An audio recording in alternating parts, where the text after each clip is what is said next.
मित्रांनो, ठरलं तर मग या मालिकेच्या आजच्या भागामध्ये आता प्रिया ती पोटली घेण्याचा प्रयत्न करते.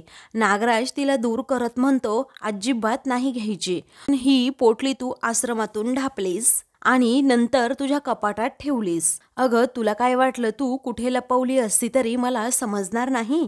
त्याच वेळी आता महिपत म्हणतो की नागराज शेठ, अहो तुम्ही त्या मुलीला अणुबॉम्ब दाखवला, परंतु ती मुलगी किती घाबरली बघा. त्याच वेळी आता प्रिया त्या दोघांच्या बोलण्याचा विचार करत असते.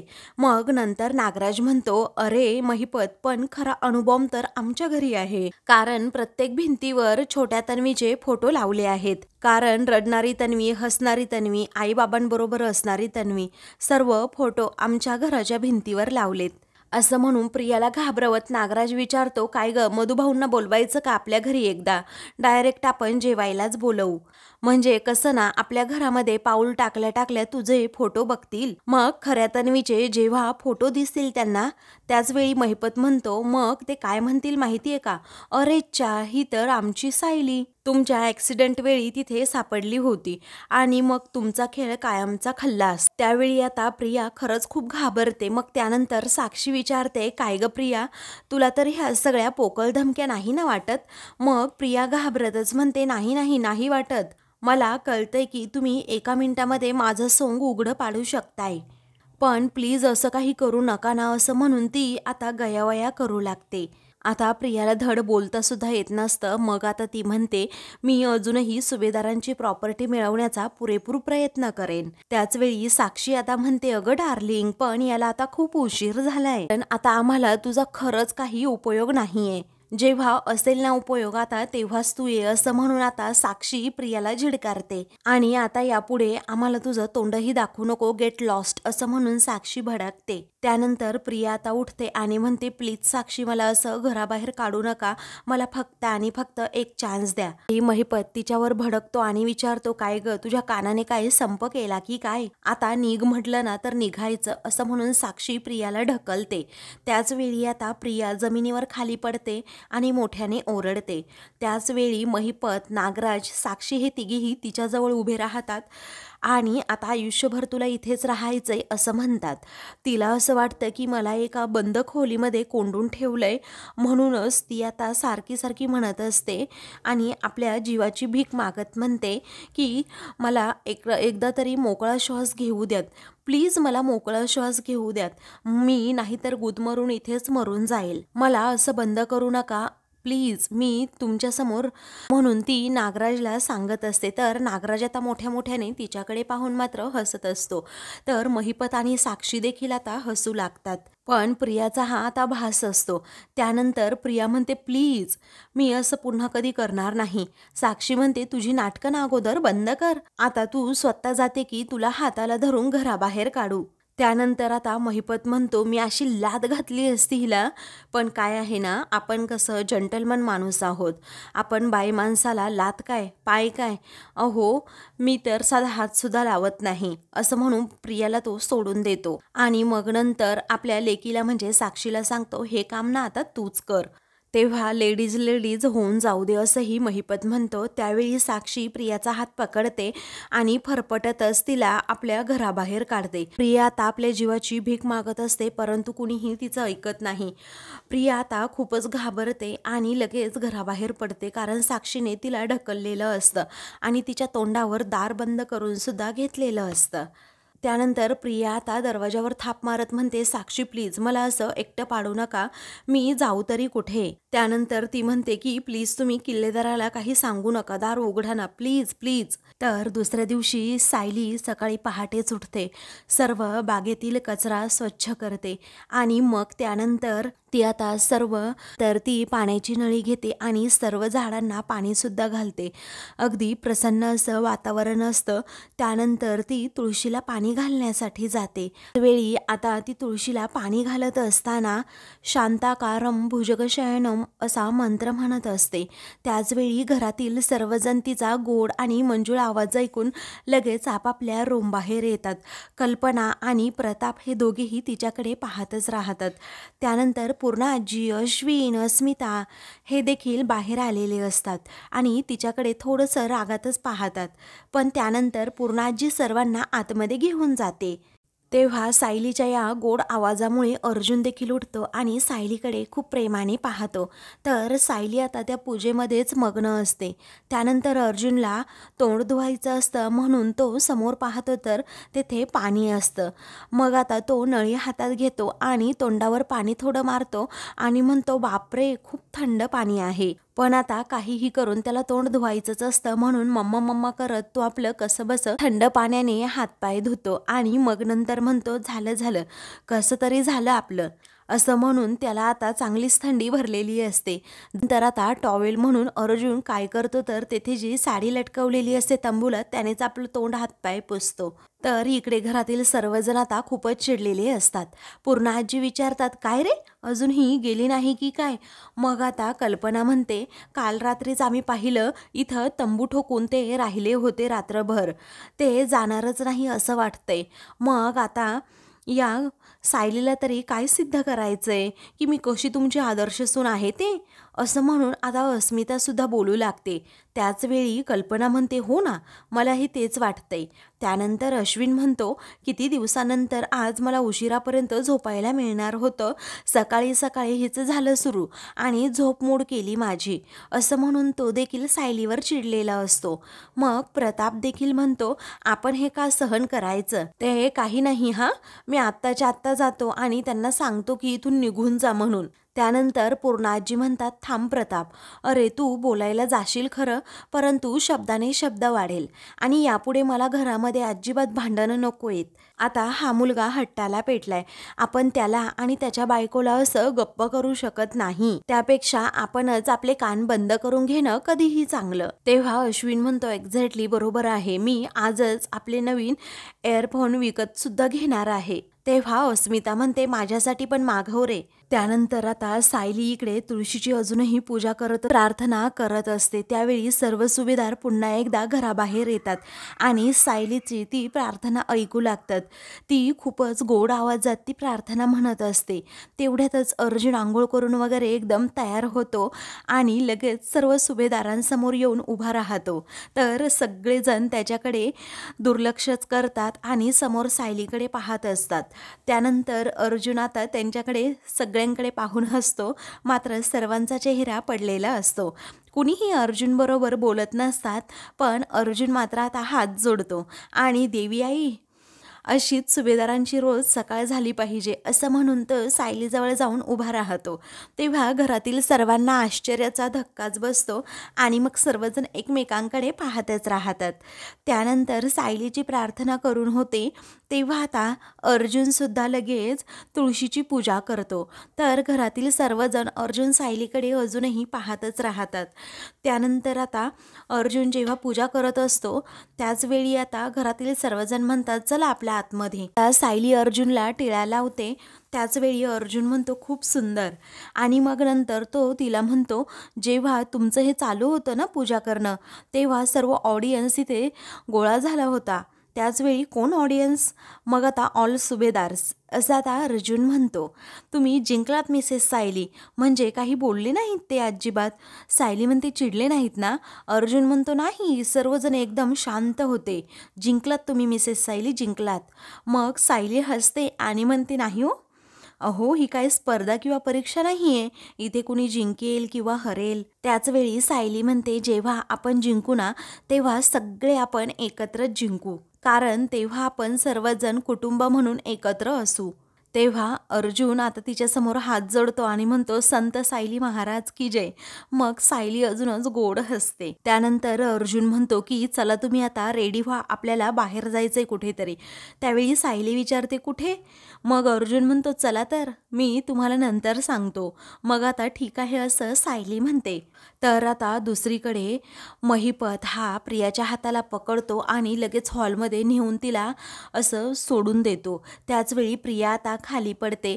मग आता प्रियाला अशा अवस्थेत पाहून इकडे सुमन, त्याचबरोबर प्रतिमा आणि रविराजला मोठा धक्का बसतो. ते आता नागराजला विचारतात, काय झालं, तू असं का वागतोस तिच्याबरोबर, आपल्या तन्वीला तुम्ही असं का करताय, प्रतिमा विचारते. मग आता ही कसली तन्वी, अहो ही तर फ्रॉड मुलगी आहे वहिनी, असं म्हणून आता रागातच नागराज सर्वांना सत्य सांगून टाकतो. तेव्हा प्रिया लगेच जागेवरून उठते आणि सर्वांना म्हणते, मी खोटं बोलत नाहीये, मीच तुमची तन्वी आहे. त्यावेळी आता नागराज म्हणतो, खोटं बोलू नकोस, अगं माझ्याकडे पुरावे आहेत तुझ्या विरोधातचे. त्यानंतर तो आता लगेच लहानपणीच्या प्रियाचा फोटो दाखवतो आणि म्हणतो की दादा वहिनी मला सांगा, आपली तन्वी लहानपणी अशी दिसायची का? तेव्हा तो फोटो पाहून आता सर्वांना मोठा धक्काच बसतो. सुमन म्हणते, नाही आपली तन्वी अशी दिसतच नव्हती. त्यानंतर नागराज म्हणतो, एक्झॅक्टली मला हेच म्हणायचं होतं की ही आपली तन्वी नाहीये आणि ही पोटली आहे ना ती सिद्ध करतीये ही आपली तन्वीच नाहीये, असं म्हणून आता तो भडकतो, सर्वांना सत्य सांगतो. त्यानंतर नागराज म्हणतो, दादा या मुलीचा फक्त आणि फक्त तुझ्या प्रॉपर्टीवर डोळा आहे, आता या रस्त्यावरच्या मुलीला मी तुला फसवू देणार नाही दादा, असं म्हणून नागराज सर्वांना सत्य सांगतो.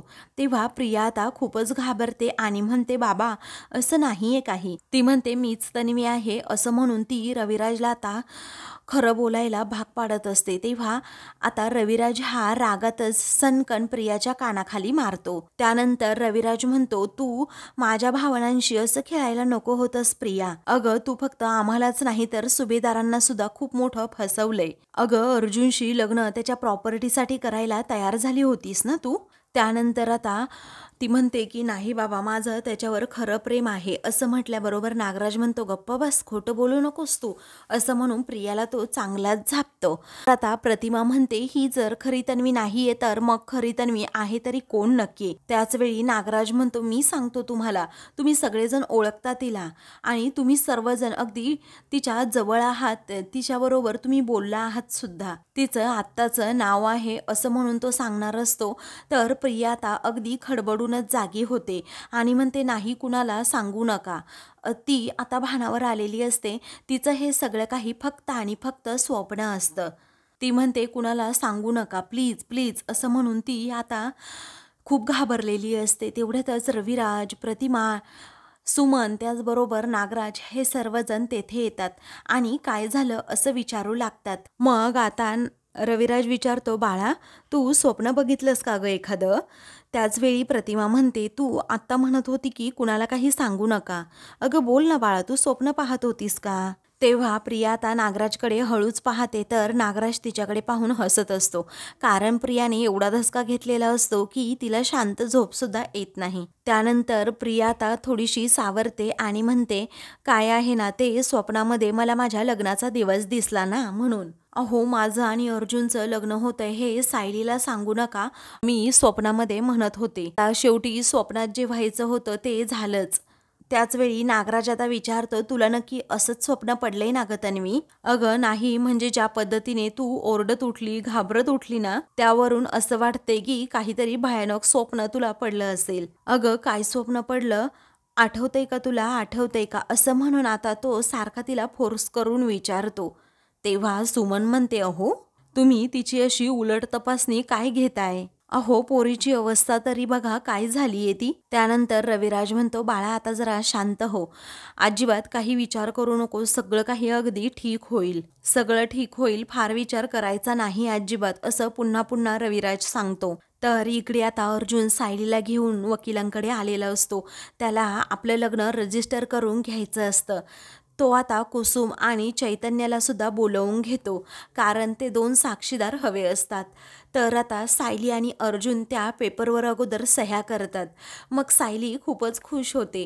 त्यावेळी दोन्ही साक्षीदारांनी पुढे या आणि यावर सह्या करा, असं वकील साहेब म्हणतात. त्याचवेळी आता कुसुम आणि चैतन्य दोघेही सही केल्यानंतर वकील साहेब म्हणतात, तुमच्या मॅरेज सर्टिफिकेटचा आता अर्ज सबमिट सुद्धा झालाय, आपण 15 दिवसांनी नक्कीच भेटू, असं वकील म्हणतात. त्यावेळी अर्जुन थँक्यू असं म्हणतो. चैतन्य टाळ्या वाजवतो आणि अर्जुनला जवळ घेतो.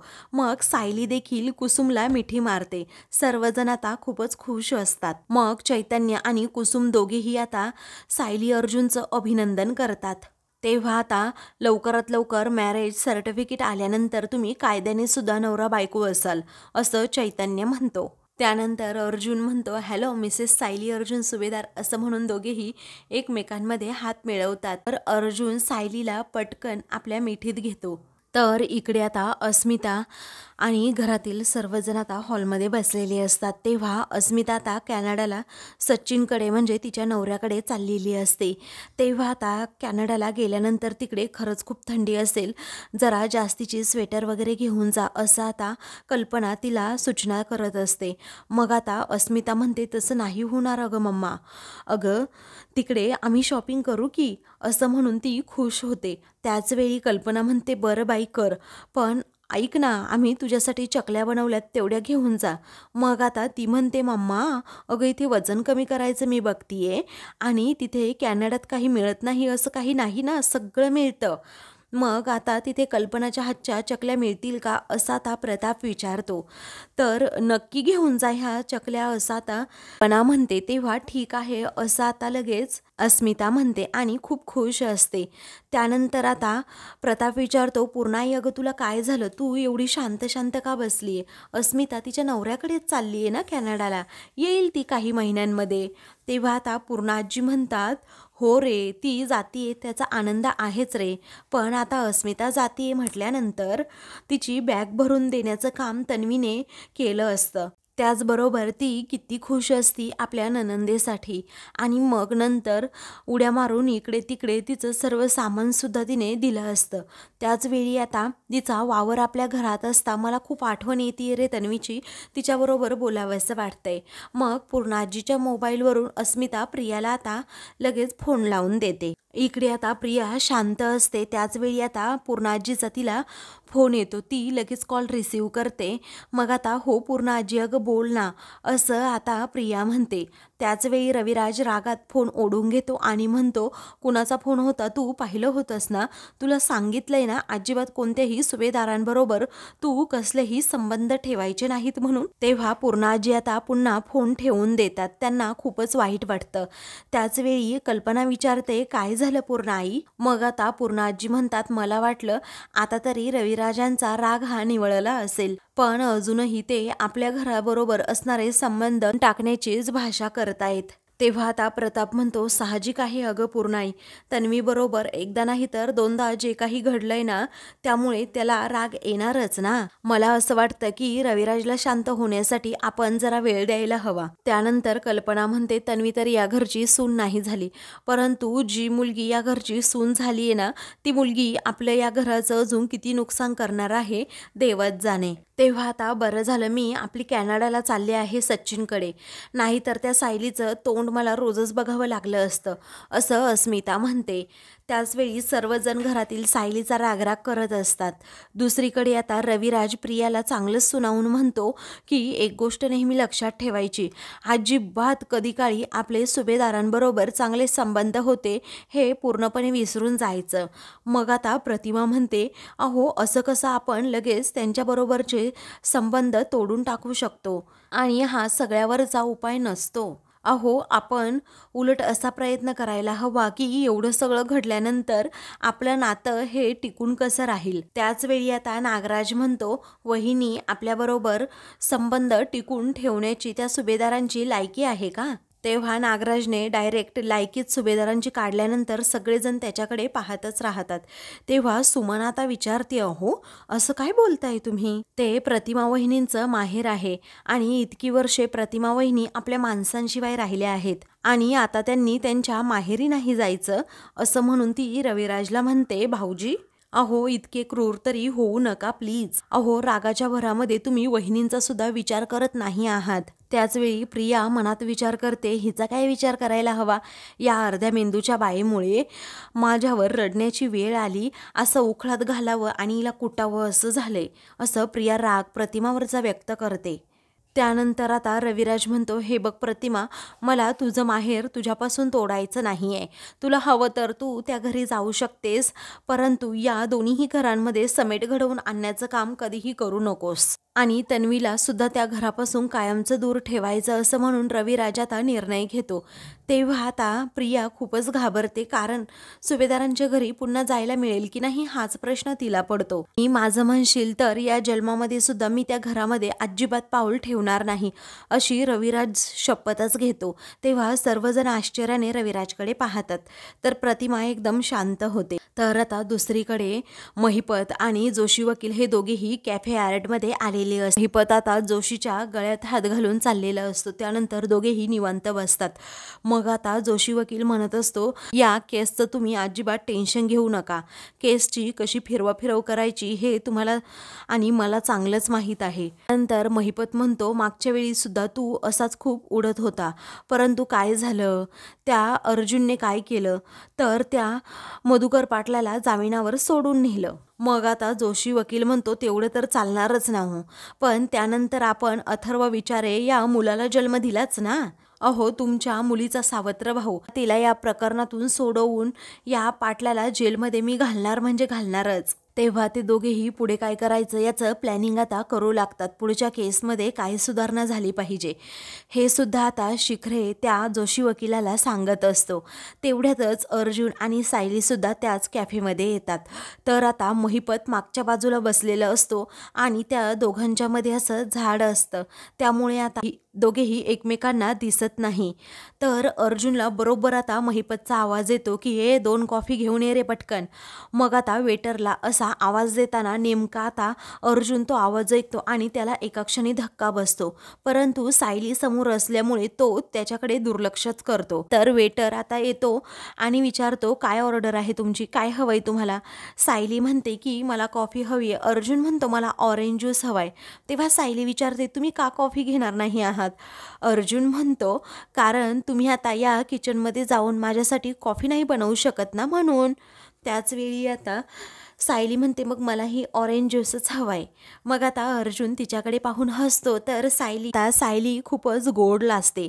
तेवढ्यातच महिपतचा पुन्हा एकदा खूप मोठ्याने आवाज येतो, ए वेटर, काय म्हटलंय तुला की 2 कॉफी आण म्हणून? असं म्हणून तो आता भडकतो. त्यावेळी अर्जुन पुन्हा एकदा महिपतचा तो आवाज ऐकतो आणि तो आता मागे पाहण्याच्या प्रयत्नात असतो. पण सायली आता विचारते, काय हो, काय झालं? म्हणून ती त्याच्याबरोबर आता बोलू लागते. पण अर्जुनची नजर मात्र थोडी का होईना मागे असते, कारण तेथे महिपत असतो आणि त्याच्याबरोबर नक्की कोण आहे हे अर्जुनला पाहायचं असतं. त्यानंतर आता सायली अर्जुन बरोबर बोलत असताना इकडे महिपत मात्र जोशी वकिलाला पुढे काय करायचं सांगत असतो. अर्जुनचे कान मात्र तिकडेच असतात. तेव्हा आता अर्जुन एका क्षणी मागे पाहतो. तर आता सायली विचारते, काय हो, काय झालं? मग आता तो म्हणतो की काही नाही, मी आलोच हा, असं म्हणून तो आता तेथे बाजूला डोकावून पाहण्याचा प्रयत्न करतो आणि म्हणतो, मला असा महिपतचा सारखा सारखा आवाज का येतोय हाच विचार करून तो पाहण्याचा प्रयत्न करतो. इकडे प्रिया आता बाहेर चाललेली असते. त्याचवेळी आता अश्विन तिच्यासमोर येऊन उभा राहतो. त्याला तिच्याबद्दल खूप वाईट वाटतं. मग आता ती विचारते, अश्विन तू, मला जरा बाहेर जायचंय, मला जाऊ देत, असं म्हणून आता ती जायला निघते.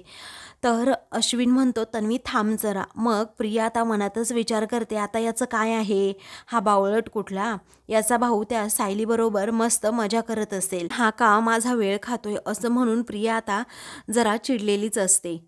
त्याचवेळी आता ती विचारते, काय झालं अश्विन? मग आता तू कशी आहेस हे विचारण्याची माझी हिंमत नाहीये खरं तर, असं अश्विन म्हणतो. त्याचवेळी प्रिया नाटकं करत विचारते, काय रे, खरं तर ज्याने हा प्रश्न विचारायला हवा तो तर त्याच्या नवीन संसारामध्ये अगदी रमला असेल ना रे, कारण त्याच्यावर मनापासून प्रेम करणाऱ्या मुलीची त्याने किती मोठी फसवणूक केलीये हे त्याला आठवत सुद्धा नसेल. त्याचवेळी अश्विन म्हणतो, मी या विषयावर दादाबरोबर बोलायलाच जात नाहीये.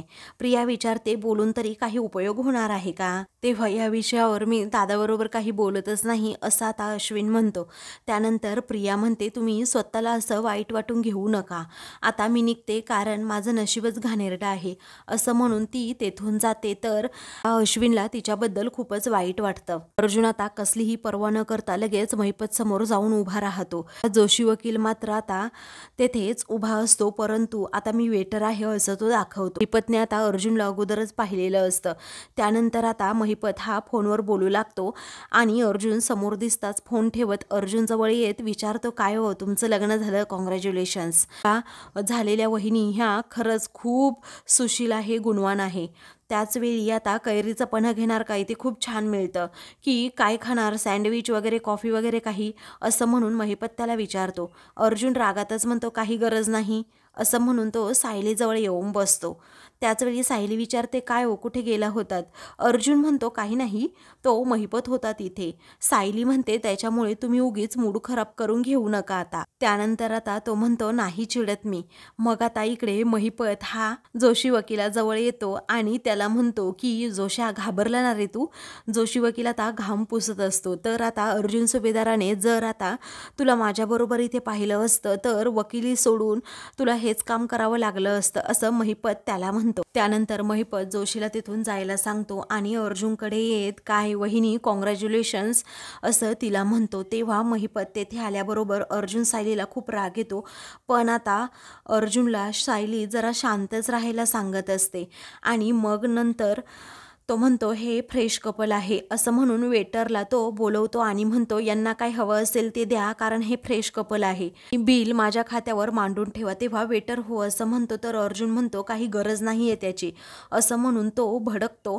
त्याचवेळी आता वेटर तेथून जातो. मग नंतर आता महिपत म्हणतो, उगीच मी कबाब में हड्डी असं म्हणून तोही आता नंतर तेथून जातो. तर सायली अर्जुनला शांत राहायला सांगते. मित्रांनो, पुढील भागामध्ये अर्जुन आता हट्टानेच घरात येऊन सायलीचा गृहप्रवेशसुद्धा करणार आहे, ते पण घरातील सर्वांसमोर. अशाच मालिकेंचे पुढील भाग पाहण्यासाठी चॅनलला सबस्क्राईब करा.